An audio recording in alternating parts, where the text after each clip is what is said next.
Welcome, and thank you so much for making time and coming. I know it's hard. I know everyone's lives are busy. I mean, I've got a pile of laundry on my bedroom upstairs. Don't go upstairs and look. It's one of those things, isn't it? You're busy. Mom life everything gets in the way. So I really appreciate each one of you making time and coming, because it shows that you're investing in yourself. Therefore, you're investing in your children's future, and I appreciate that. And I want to thank you and commend you on that. So seriously, thank you so much for being here. I really, really do appreciate it. So we're going to look at tantrums. I'm sure this looks familiar to a lot of us. This is a daily basis kind of life, isn't it, for ones with youngers. So with tantrums, I'm going to talk about 3 strategies that I know have proven that do work to deal with tantrums. We're going to talk a little bit about the science behind behaviour and a little bit about brain development as well. So feel free to stop me and ask questions if you need to ask anything or if you want clarifications. But there are handouts at the end of the session as well to cover the things that we've covered in here. So, but please do stop me if you want to ask anything. I'm more than happy to answer questions. And if you can only take one thing away from today, please let it be to embrace the chaos. It is crazy. Life with children is not easy. It's not standard. It's not straightforward. But remember, the day your child is born, you are also born as a parent. They don't come with manuals, like I was saying earlier. There's no instructions to go with them, and every child is so different. So please have grace and kindness to yourself. And please do embrace the chaos, because for most of our life, we will actually know our children as adults. And although these early years feel like they go on forever, they last such a short time. And because they last such a short time, we will miss it. We will be 80, getting up achy and thinking, oh, I miss my life. You know, when the kids were in my bed, when someone was pulling up my trousers, Mama, I want this. You miss it. You will miss it. So, and it's hard to see it when you're in the thick of it. But please do embrace the chaos, and you will hopefully have a better parenting journey just from that. Okay, so what is a tantrum? A tantrum is an uncontrolled outburst of frustration and anger. What is a meltdown? A feeling of overwhelm. This is when the child is dysregulated. Now, often we mix these two up, but a meltdown comes because of a tantrum. So because the tantrums got really bad, now they're dysregulated and they've gone into complete meltdown mode. So what we're going to talk about here is trying to catch the tantrums early and trying to find triggers. If we can find those and focus on those, hopefully we can diffuse the situation from becoming a dysregulated child at all. So tantrums and meltdowns are confusing and exhausting for kids and parents alike, of course. They happen when kids have big emotions that they don't know how to deal with. Anger and frustration are common triggers. Tantrums and meltdowns aren't clinical terms, but meltdowns are often a result of the tantrum. This definition is directly from the Child Mind Institute. I do have it on a handout as well, so don't worry if you haven't taken a picture or written it down. I do have it on a handout, so you'll get it. Okay, let's move on.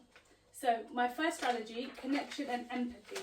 This technique focuses on connection with your child and showing them kindness and calmness in their moments of distress. Connection before correction is probably the one term that you hear the most in the parenting world as well. It is a very good one to use, especially if this is what your child responds well to. Remember, nobody knows your children as best as you, so you will know if your child will respond to this technique or not. So this technique focuses on connection with your child and showing them kindness and calmness in their moments of distress. Number 1, you make eye contact. You get down at their level, you look them in the eye. You're calm, but you're firm in what you're saying. Say with them and with conviction, I see you're upset, I'm here. I see you're upset, I'm here. Or I see you're upset, Mama's here, or Daddy's here, or whoever's with them. You want to enforce that, the same strategy for everyone who's with your children, who's interacting with your children, so that it's consistent for them. Okay?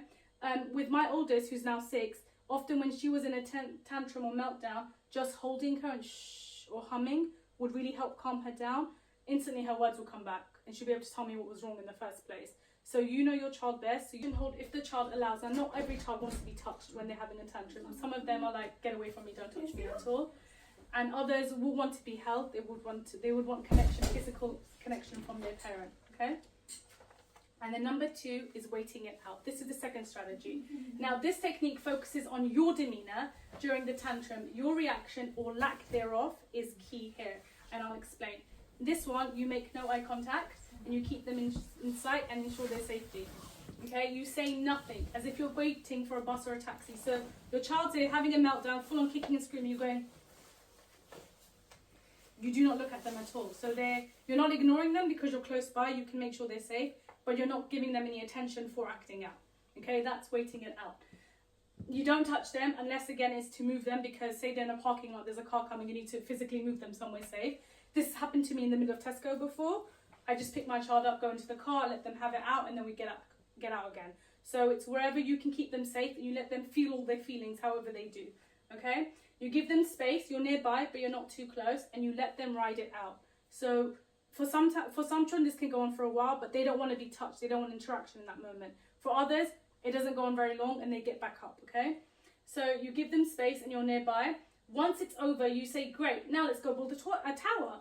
Or you say, oh, that's great, you're done, let's go build that Lego now. Oh, should we go cut the strawberries that you wanted earlier? So you immediately talk about something else. You've distracted them completely. You're not talking about what's happened. They've got over it, so you need to show that you're over it as well.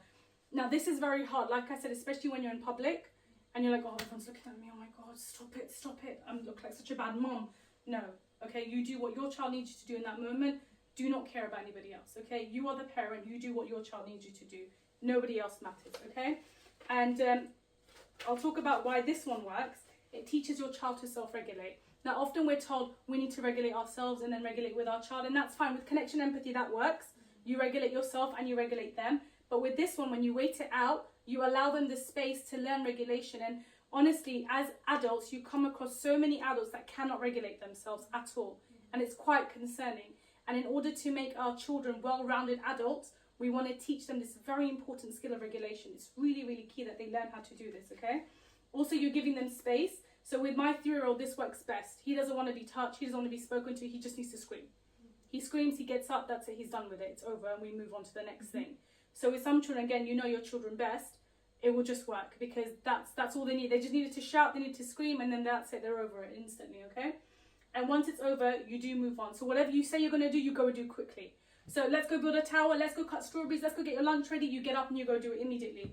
You don't wait out or let them carry on. You literally move on. So they know, okay, I'm done. Let's just go now. Follow mama's lead. Remember, you're leading them here. So you need to make sure whatever you've said you're going to do, you go and you do it, because they will very quickly realize that you didn't say what you were going to do. Okay, and then number 3 is distraction and redirection.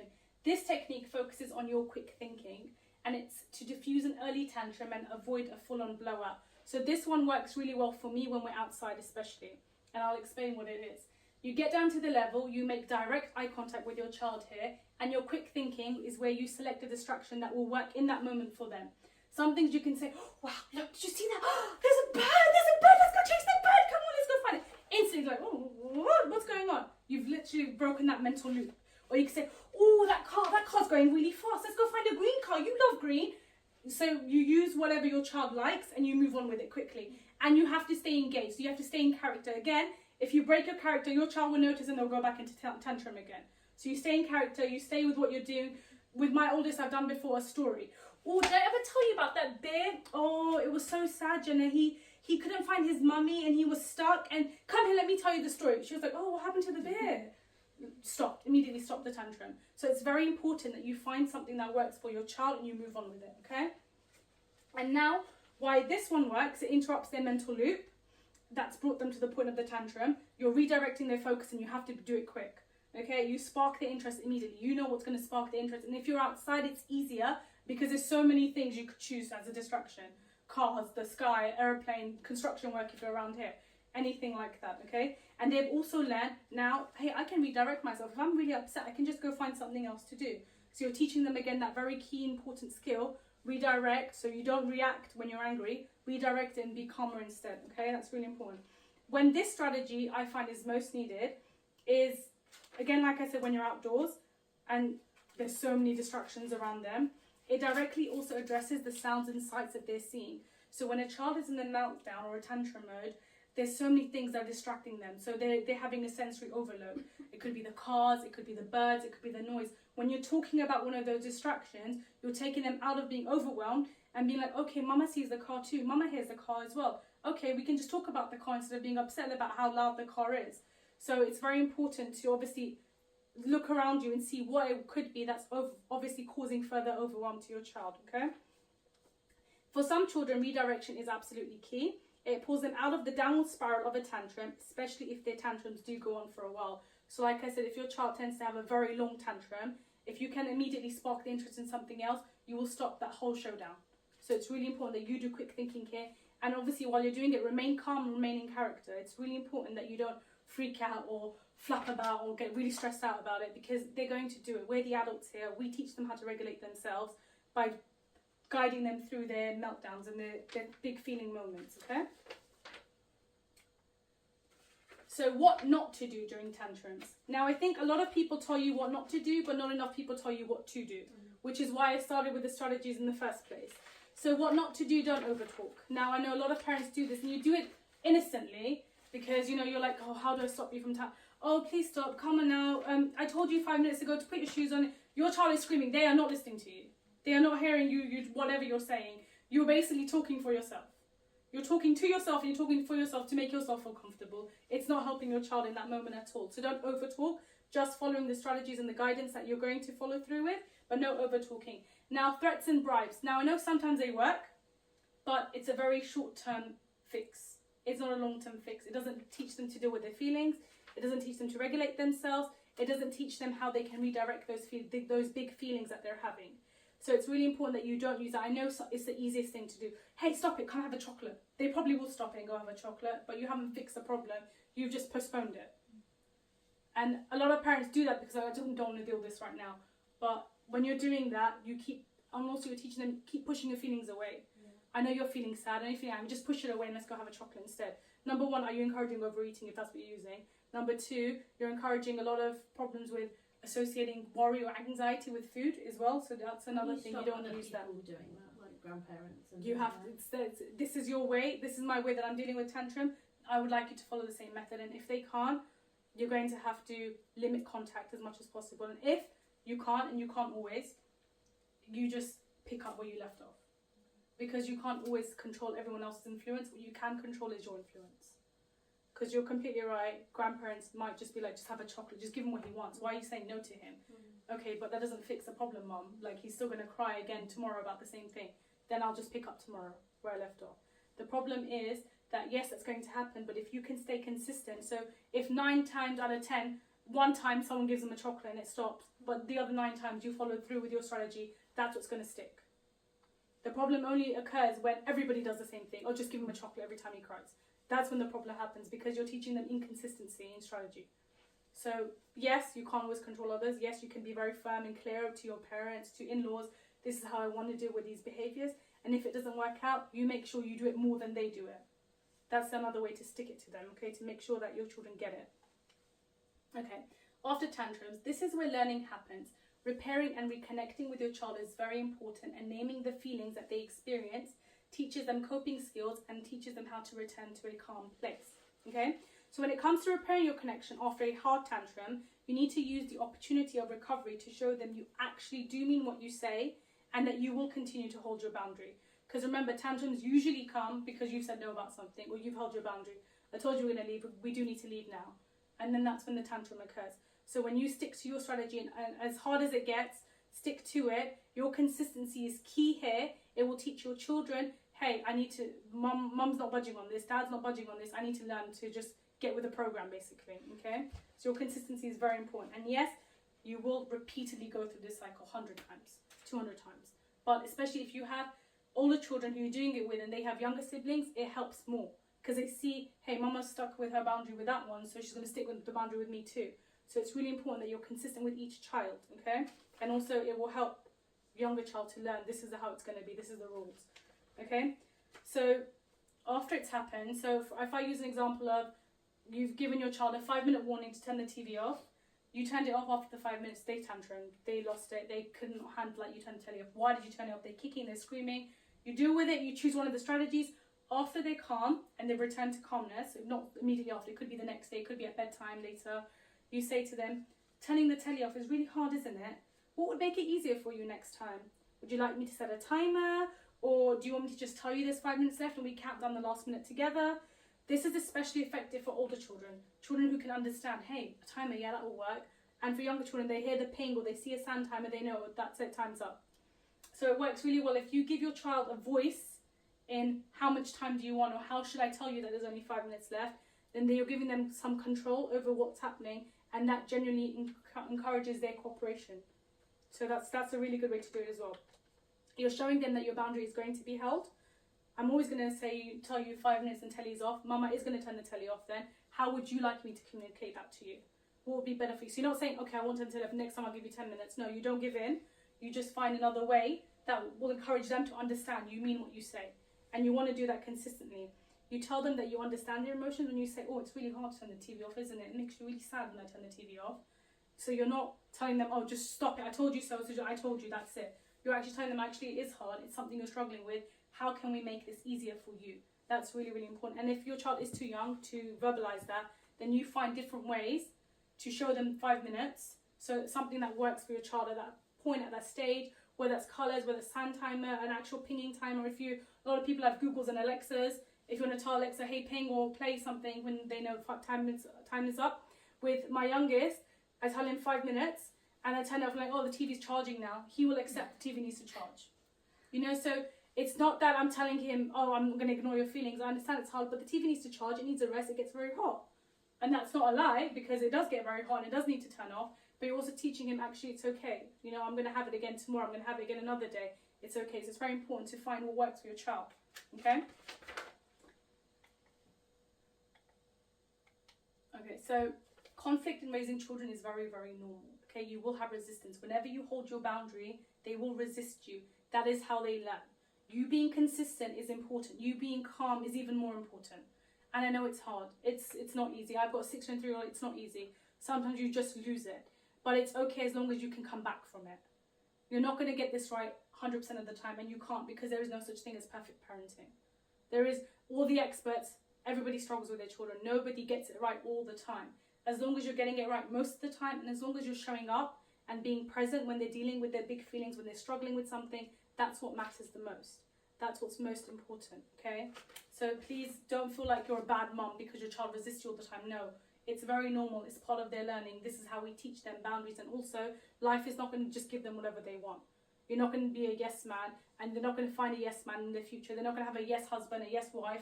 It's not going to be like that. So you're teaching them coping mechanisms and strategies that work, and you're building that in them. Like I said, we see so many adults today that are dysregulated, that can't help it, or are people pleasers, because that's how they've been brought up.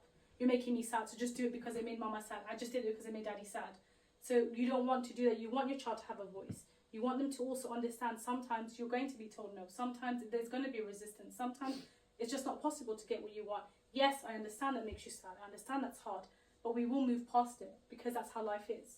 So that's the only way to get them as well-rounded adults. I think the most important thing is staying calm, staying regular. If that means you need to step out for 5 minutes and then come back and deal with them, please do that. There's nothing wrong with you doing that. If anything, you're coming back and you're showing up more present, and that's more important. So just the other day, I was walking through the hallway with a pasta plate in my hand for my daughter. My son didn't see the plate in my hand. He knew I was there. He was running to me, knocked all the pasta on the floor. And I was like, I've just cooked this. It took me so long. And my daughter was fussy about how she wanted it. I walked away. I cleaned it up. I didn't say anything to him. And then I came to him and I spoke to him about using our walking feet indoors. And you saw Mama was holding something. It was hot. Baby, you could have got burnt. It's really important. So I had to step away, because I was like, oh, not today, not right now. Because as adults and as mums especially, we always have this mental list running. Always 100 things to do. Right now, I'm sure you all have it as well. When is this going to be over? I've got so many things. I've got laundry sitting upstairs in my bedroom. Like, there's so many things, and it's never going to end. It's never going to end, but their childhood is going to end. Their childhood is limited. Your jobs and your list of chores, it's unlimited. It's always going to happen. There's always going to be something to do somewhere. Someone's going to need you for something. But their childhood is very limited. If you can show up present for most of it, you are doing them such a big service. And it's a huge disservice if you can't do that. And I know it's hard, but you need to invest in yourself, which is why I say learn the coping mechanisms, learn the strategies, so you can be a present parent and a conscious parent, which is most important. Okay, so please, conflict and resistance is very normal. Your demeanor in handling that is what's key, okay? So an overview, we covered the 3 strategies: connection and empathy. That is where you hear connection before correction. So you would connect with your child first. Also with connection and empathy, that's something, if your child is going through a transition like moving house, or if there's a family separation, you know, maybe you're going through a divorce, or maybe they've lost their grandparent, or something big is happening in their life. They're starting nursery, they're starting school, they're changing class after summer holidays. When there's a transition, or there's a new baby, when there's a transition in your child's life, this strategy works the most, because what they crave the most is parent attention, parent connection, because that's what they're feeling like they're not getting enough of. So often at times of transitions, you will find that you will have a lot of resistance, you will have a lot more crying. Like my oldest, especially with her, this worked because when I told her no, she would cry and think I don't love her anymore. And some children see your boundary as, oh, you don't love me anymore. It's not like that at all. That's why the repairing and the recovery is very important. But for her, and this happened a lot more when her brother was born, because obviously she's going through a transition. Mama doesn't have time for just me, and she was 3 when he was born. So I feel like she had 3 years of just one-to-one. And being a COVID baby, of course, makes all the difference. So you have to step back and look at the bigger picture. Why is my child struggling right now? What is happening in your life right now? What's making it hard for you? What can I do to make it easier for you? You know, and it could be something that, if it is something big like a familial breaking, then obviously you're also going through a transition. When you're going through a transition, children are the most intuitive creatures ever you will ever come across. They are so intuitive. If they know mama is struggling or mama is stressed, even if you don't say anything, they feel it, they act up, or it makes them very withdrawn. You're like, this is not really my child, you're very different suddenly, what's going on? So it's very important to take a step back for yourself. How can I show up as a better parent today? How can I be a present parent today? And why is my child struggling right now? What's going on in our lives? What's making this hard for you?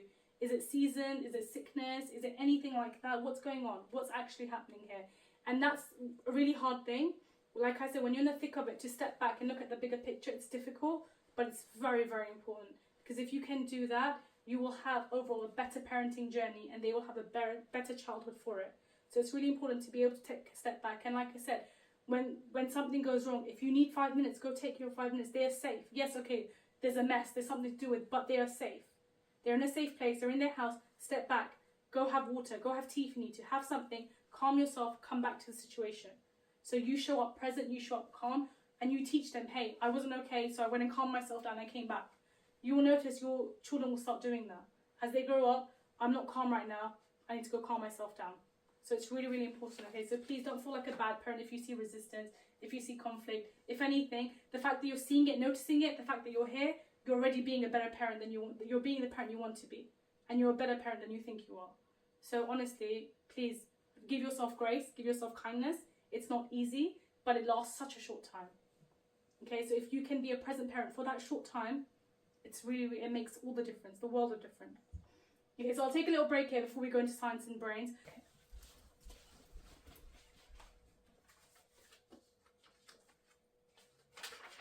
So hopefully I haven't fried all of your brains with all that information. So like I said, please do stop me. I'm happy to stop and answer questions. I don't want to just keep going. I'm like, wow, she just talked to us the whole time. So please do stop me so I can answer your questions and so you can process what I'm saying. But the key information is all on the handouts that I'm going to give to you anyway. But please feel free, you guys know how to contact me. Feel free to get back in touch if you need help or if you have any questions later on. Okay, so big emotions and the developing brain. Young children are not yet able to manage big emotions on their own. The parts of the brain responsible for emotional regulation, impulse control, and reasoning are still developing. This means emotional outbursts are a normal part of healthy development, not bad behaviour. Something I learned that was really, really interesting.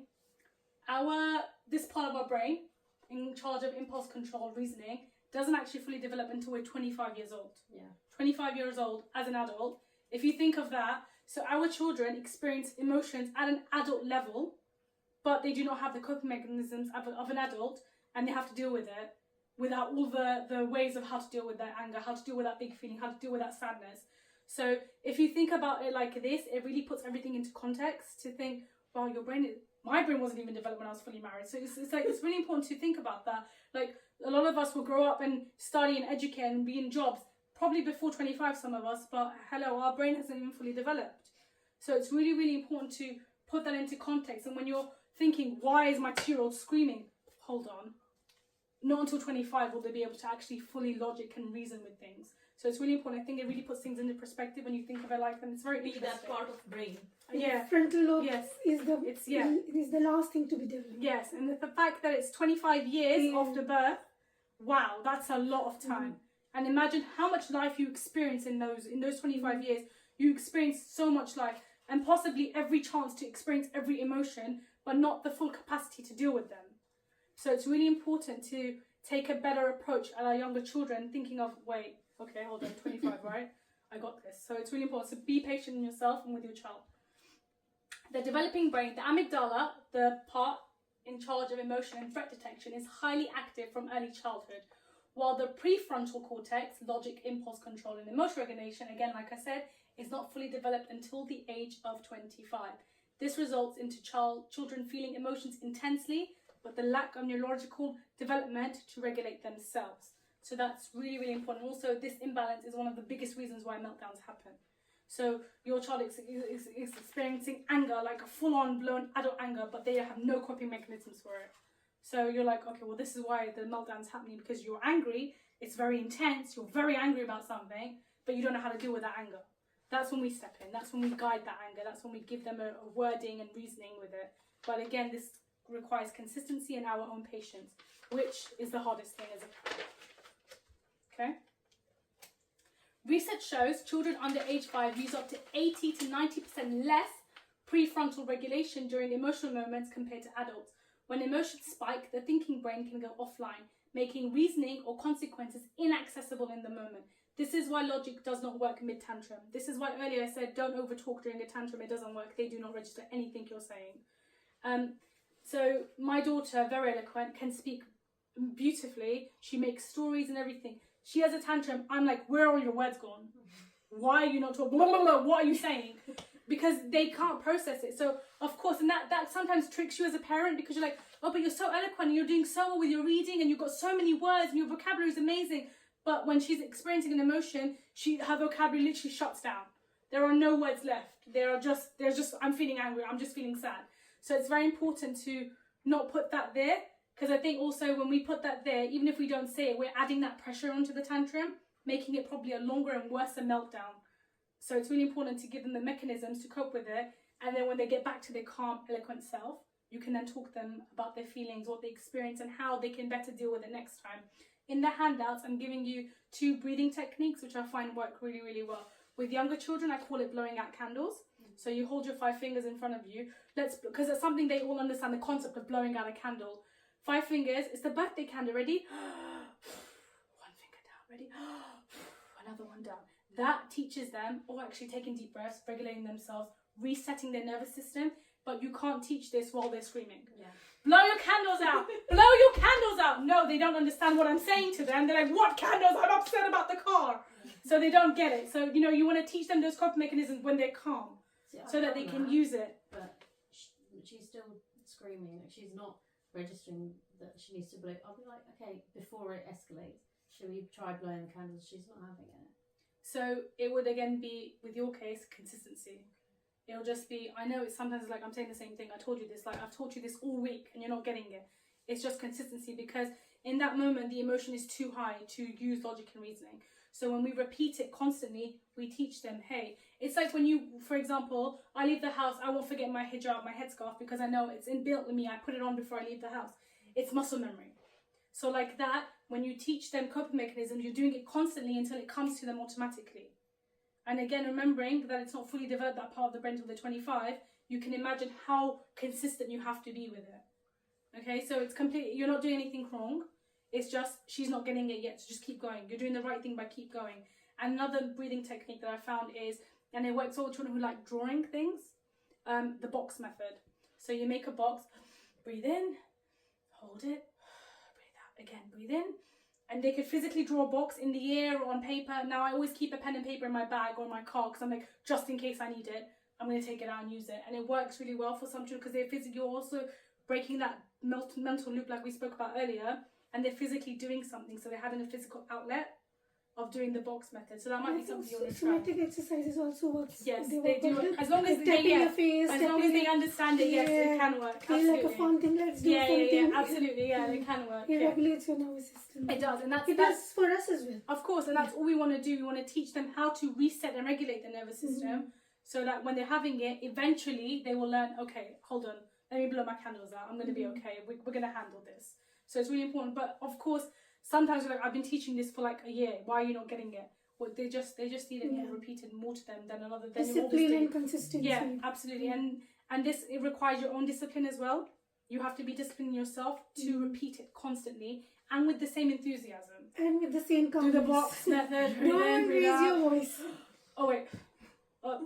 No, if you're not consistent, you're not enthusiastic every time about it, it's not going to work. Yeah. Because they will feed off of your energy. Yeah. Remember, they borrow your calm, they borrow your joy, they borrow your patience in that moment. And that's how you teach them calm, joy, and patience as well in those moments, okay? So you're not doing anything wrong, just be consistent. All right? So during emotional distress, children release cortisol, which is the stress hormone. This is what you see the most when they're meltdowning and they're screaming and shouting. Their body tells them, oh, I'm really stressed out. I'm in high stress mode. Oh, this is what we spoke about, calming their nervous system, because their stress is spiking. And it's over the blue cup. Why did you give me the blue cup? I wanted the red cup. But you said blue cup. But I meant the red cup. Now I'm upset. So whilst the reason seems small, the emotion is very, very real. The fact that something didn't work out for them, that feeling of anger or frustration is real. Although you're thinking, seriously, this is the same cup you have every morning. The one that you even filled it up with me. So it's very important that you remember it's not the reason, it's the emotion that's real, okay? So the reason sometimes is very small. You put my shoe on for me. Why did you put that shoe on? I didn't want that shoe on. So sometimes it's very small things that kick it off. Or like you said earlier, the glove. Why did you put my glove on my hand? I don't want my glove on my hand. Not on that hand. I want it on my foot. That's it, I'm having a meltdown. Because they can't, the reason is small, but they know they're experiencing frustration. This is how it's going to show. So whilst the reason seems silly or tedious, that experience of emotion and feeling is very real, and that's where you want to improve their regulation. That's where you want to give them tools to cope with that nervous system, okay? And prolonged cortisol makes it harder to calm them down.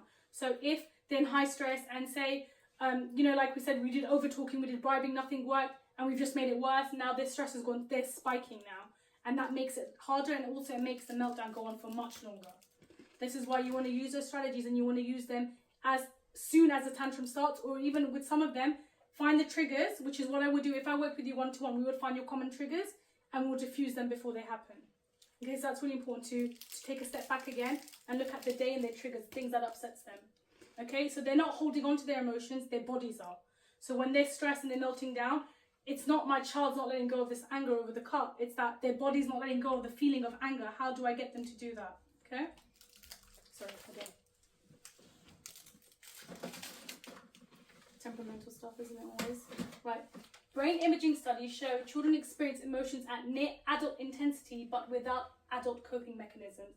Emotional vocabulary and self-soothing skills are learned and they are not innate. This is why we repeat, and we repeat again. Because they do not know this, they learn this, okay? This is why a small trigger, like I said, the wrong cup or the shoe or the toast, can feel catastrophic to a child. The emotion is real even if the reason to you seems very, very small, okay? So how do you set boundaries without guilt? A lot of times, and I think with the media as well, we're bombarded with gentle parenting. And whilst I'm not disagreeing with it, it doesn't mean, a lot of parents translate that as, I can't say no, I can never hold a boundary because I'm supposed to be a gentle parent. I'm supposed to say yes to everything. Absolutely not. That is not at all what you're doing. If anything, you're teaching them, like I said, very important life skills as adults. They will need to develop. They will be told no. Can you guarantee your child will never going to be told no their whole life? Absolutely not. They're going to go out in the world. They're going to find someone. They're going to find a partner. They're going to study. Whatever they're going to do job-wise, world-wise, they're going to be told no. And you need to help them to learn, hey, when you're told no, this is what you do. So setting your boundaries, if anything, it is so crucial to make them, again, like I said, well-rounded adults. It's very important. Children feel safest when adults lead calmly and confidently. So whilst you see resistance to no, it actually regulates their nervous system and teaches them it's okay to be told no. I just have to find a way to cope with it. I've been told no, what else can I do instead? What can I move on to instead? Okay? Guilt often comes from worrying about upsetting our child because we're, oh, she's going to cry more now if I tell her no. If she can't have this Barbie to school, she's going to get really upset with me. It's not about her being upset with you. It's about you telling her this is the rule, this is what we're going to stick to. The same thing, like I said earlier about the telly is going to go from 5 minutes. Whether they accept it or not, it's going to happen and you stick through. You hold it, you say it, you hold it, you do it. If you just say it and you're like, okay, fine, 10 minutes. Now stop crying after 10 minutes. Well, you're not teaching them any consistency like that. You're not teaching them, hey, you're going to be told no. You're teaching them, if anything, whatever you want, you're always going to get. And that's just not how it's going to happen. That's just not how the world is. Okay? So boundaries do create safety and not control. And often we think that it makes them feel unsafe, but it doesn't. It does quite the opposite. It makes them feel very safe because they know you're going to be consistent. When you're consistent, you're predictable. When you're predictable, they're safe. I know she's going to say no. I know she's going to mean it. I'm safe. It's okay. We're going to go with this. Whereas if you're constantly going back on your word or negotiating 10 more minutes before bed or 5 more minutes before you need to get changed, 2 more minutes before you need to brush your teeth, you're not consistent, you don't teach them to deal with things consistently, therefore they won't learn that skill either. Okay, so it's really important. Your consistency is key. How do you, because that can lead to a meltdown or... So you use one of the strategies. It leads to the meltdown. You do the strategies, and then you do the repair and recovery after the meltdown is over. And again, you will do this 100 times. So if you have to, how do you like? Yeah. It's just a bit, Yeah, so literally, because turning the TV off, going to bed, brushing Yes. teeth. It's like, the whole thing. But if you make it a very predictable routine, it works. So if they know, remember, even if they can't tell the time, for example, if you always do lunch at 11 o'clock, children will feel hungry at 11 o'clock. They'll naturally be like, I need something to eat, because they're in that routine. Whilst they don't know it's 11 o'clock, they know I normally eat around this time in the day. So like that, they know around this time in the day we get our pajamas on. Around this time of the day, we then brush our teeth. We then get a cereal. We then get milk. If you always do things in the same routine, they know what's coming and it's predictable to them. Now, yes, when you have more than one child, it's much harder, but you have to be more consistent in what you do with your routine. So it could be if I'm bathing one, the other always has puzzles and a story. Puzzles, calm down, lights down, puzzle and story while I bath your brother. When I'm done, it's your turn, and he'll do something else. So when you're doing those things consistently, you're teaching them. So every time he's in the bath, she knows she's doing puzzles. She knows she's reading some stories on her own, and I'm obviously nearby if she needs me. So when you're doing things consistently, it significantly reduces tantrums, and you wouldn't think it would, but it really does. Your consistency reduces that. And yes, I have days when they're both tantruming about 2 different things. Complete 2 different things. So with my son, wait it out. So he's screaming over here, fine, cool, I'm going to go deal with her over there. So you deal with the one that's most urgent, that needs you the most urgently, and then you move on. Okay, that's how you do it. Yes, it's not always easy. Yes, it's hard. And you won't get it right all the time, especially, like I said, when both of them are tantrum about 2 completely different things, and you're like, oh, we need to get to school. What are we all going to do? You just follow through. You follow through. At the end of the day, the world is going to wait. It's going to keep going around. People are going to keep going on. Life doesn't stop. Okay, but right now, what you do with them, that's most important. So yes, okay, they left a bit later. Maybe even they're late for school. Yes, whilst that's not ideal, you deal with it, you hand it through, you take them off to school, then you come back and you reflect, how can I make this easy in the mornings? Could I wake up earlier? Could I wake her up earlier? Maybe I wake one of them up early and let the other one sleep in so I have one-to-one time. Maybe my child wants more connection with me, because when they're both awake, I don't really get to connect with one of them. So maybe if I wake her up earlier or put her to bed a little bit later than the other one, I get to do one-to-one, read a story, draw a picture, build a tower, play with her little toys with her. If I do that, she's calmer, she feels more connected to me, significantly reduces tantrums and resistance throughout the day. So this is when what you know your child to be like, what you know them, how they like, what they love, what interests them, that's what you use in your favour. Use those things in your favour to make it work for you. Most of the time, we can reduce these things, especially when we have more than one child, by giving them one-to-one attention. If we can include one-to-one attention throughout the week for each child, I know it's especially hard when you have a younger baby, especially if if your child is exclusive breastfed or anything like that. It makes it much, much more difficult, but it's not impossible. It's not impossible. It's very, very possible. You just have to manage your time and your efforts better. Yes, it's hard. Yes, you feel burnt out, but when you feel burnt out, you need to take time. You need to go away for 5 minutes. Even if they're both screaming, even if the cereal's on the floor, even if there's paint on your wall, just take 5 minutes, because you cannot handle it. You cannot regulate them if you yourself are dysregulated. Whatever you need to do works for you to calm you down, whether that's like using somatic exercises, whether that's breathing, whether that's just taking 5 minutes, whether that's just having a hot cup of tea for a minute and then coming back and dealing with the situation. Find what works for you so you can show up best for them. Yes, it's not easy. It's going to be chaotic, but this is why I say embrace the chaos, because honestly, you will miss this. I'm not going to miss a tantrum. You will miss it, because your child's not going to always be screaming mama for you. They're not always going to be needing you. They're not always going to be dependent on you. And you're going to wake up and be like, oh, I really miss when they said mama, or when they woke up in the night. When they woke up in the night, who's going to miss that? You generally do miss it. You miss it because they're older. Teenagers, Well, yeah, when they're older, like, oh, you don't need me anymore. Oh my gosh, you don't need me anymore. He's 3 and he comes to my bed and he says, "Mommy, sleep with me." I was like, "Just lie down here. I have space." Yeah. No, mommy, come. Yeah. Every night he drags me out of the bed at So see, that itself tells me he needs more connection with you. And he says, "Come lie down." He just wants connection. Some children just need more connection, and some of them are more connected to their parent, to one parent than the other. Which, yeah, of course, it makes it harder on that one parent that's more connected, but it just means you balance it out with however your life allows it. You balance it out. So having one-to-one connection with them, maybe we'll reduce that. Yeah. Maybe I we'll did reduce one that. with my oldest. She was just going really crazy. So now once a week, I say to her dad, my husband, he has the little one. I put her to sleep, and then me and her go feed the ducks at Watermead. And we just go for an hour, Perfect. and she Excellent. and she knows that we're going to do that, and it has reduced it so much. Like, Because you've been consistent with it. Consistency teaches a predictability. Predictability makes your children feel safe. and she likes doing that. Yeah. She knows it's And you thing. exactly. You've done something that Yeah. you know she enjoys. Feeding ducks it's very fun for her, and she does it with me, who she needs more in the week because I have a little baby. Perfect. That's excellent. That's exactly what you want to do. Mine are cheeky with Alexa. They just shut Yes. her down. And then so like, Mama, just let it finish.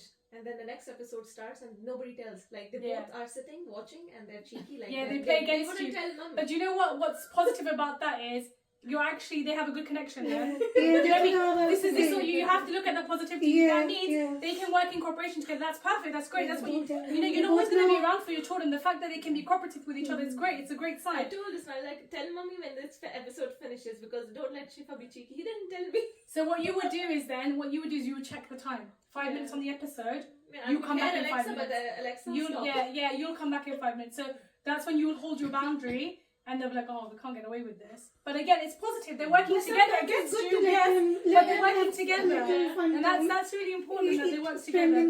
But you would do in that situation, you would just hold your boundary, and you will check yourself. Yeah. Even if that means when you take your phone upstairs with you, you put the timer on your phone as well, not just on the Alexa, because they know how to shut it I down. get carried away too. Yeah, I'm yeah. Yeah, it's fine. But this is what I mean. When we're consistent, we have to be consistent and disciplined in ourselves as well to obviously translate that to our children. I know it's hard. I know it's not easy, but repetition works. I know it's not easy. No, you're completely right. It's not easy, but repetition works for you and it works for them. Yeah. Repeating that I want consistency someone for to yourself. parent me like You should, just find tools that work for you. Like I said earlier, a sand timer, a bell timer, something else timer. I'm a spoiled one. Well, you know what to work with on your children then. Do you know what I mean? Right, we'll move on here because I'm conscious of the time. So hidden triggers. These are things. So something that is very prominent and a lot of parents don't notice it. Do you find when you collect your child from a relative, from nursery, from school, they lose it? They cry about everything. You're like, what is wrong with you? And your teacher just told me you're fine. Your teacher said you had a lovely day. So either your teacher's lying to me, you had an awful day, or you just hate me. You just hate me. You just hate me. You just don't like me at all. But it's not. It's something called restraint collapse. So restraint collapse is something that when a child has to hold it together all day long, they're told what to do, where to go, sit down now, we're doing English now, we're doing maths now, we need to go here now. Even if they're with a relative, they'll be told what to do because they'll be following their routine. So they don't get autonomy over what they want to do and not over, listening to their own bodies as much. When they're with you, because you are their safest person, they collapse. They're like, oh, I can't hold it in anymore. That's it, I'm done. And they'll cry about small things. They'll get very upset. They'll even say, carry me, and they're big children like, carry you? But it's because they just can't handle anymore. They just have so much. So when you have things like that, finding something for them to look forward to, at the end of the day, when you come back, we're going to do this, your favourite thing, and letting them choose, have a voice in it, helps them. So they know, okay, I'm holding it together, but when I get home, I'm going to be able to do what I need to do, and Mama's going to let me feel my feelings. It's really important because we are their safest place. We're the people that they feel everything with, and it's a blessing. And I know it feels like a curse sometimes, but it is such a huge blessing because you never want a child that hides things from you. Because in terms of safeguarding, if something very dodgy or worrying is happening, if they're not telling you everything because they're not comfortable to, they're hiding things from you, and that's not safe. They need to feel safe. You need to be their safe space. Yes, that means you get the worst behaviour, you get the worst tantrums, you get most of it, but it's all from a safe place. It's because you're safe. I know your love for me is unconditional, so I can behave however my feeling and my bodies are telling me to behave, and you're not going to stop loving me for it. So it's really important. Whereas with teachers, and I spoke earlier about the ratios, 1 to 30 classroom ratios, teachers can't give them 1-to-1. They can't give them quality time. So your children crave that. They crave that. When they see you, they need that. So yes, whilst it's hard and it means you're always crying for me, you must hate me, you must hate your mum. No, it's because they love their mum the most, and they know their mum loves them the most. They know she's not going to stop loving me because I'm losing it. She's going to always love me. She's going to hold me through this, and we're going to get through it. Again, consistency and repetition, okay? So when you repeat something they look forward to, so with my oldest, she chooses what we're going to do at the end. So in the morning, to get her out of the door. What should we do when you come back? Great, we'll do that. I'll set it up. Set it up. Follow through, because your children will very quickly pick up when you don't follow through. When you're not consistent with your choices and the things that you say, they'll very quickly pick up. And also, if you're asking them something but they're not listening to their choice, why are you asking me? Why do you ask me what I want to do and then not let me do it? And if you need to make it safer for you so you can control it more, do you want to do painting or do you want to do drawing? That way, you're still giving them a choice, but you're controlling the narrative. You're controlling what the choice is. But it's important to give them a voice, even when they're very small. You can physically show them what they would want to do later. It's very important, because if they don't have a voice, then you're also teaching them, keep your voice quiet, dim your light. It's easier for everyone if you just dim your light, be quiet, get on with the day. And also, they're not letting their feelings out. If they're not letting their feelings out, we don't get to teach them how to deal with those feelings, and then they're dysregulated adults. And that's not helpful to anybody. Okay? So yes, whilst it's hard, yes, whilst it's tricky, it's very, very important that we handle it the right way, or the best way we can. As long as you're present, you don't need to be perfect. You're not going to always get it right. And honestly, your children don't expect you. They do not expect you to be perfect all the time. Like I said earlier, they need to know you tried. You always tried. You woke up on hard days. You woke up on days you were sick. You woke up on days when you were running at 50% battery. But you tried. You showed up. That's what they will remember. That consistency is what they will remember, that you tried. You tried your best. You tried your best all the time. And that's more important, because we can't, as adults, as humans, we can't be 100% all the time. It's not possible. It's not possible. It's not the way the world works.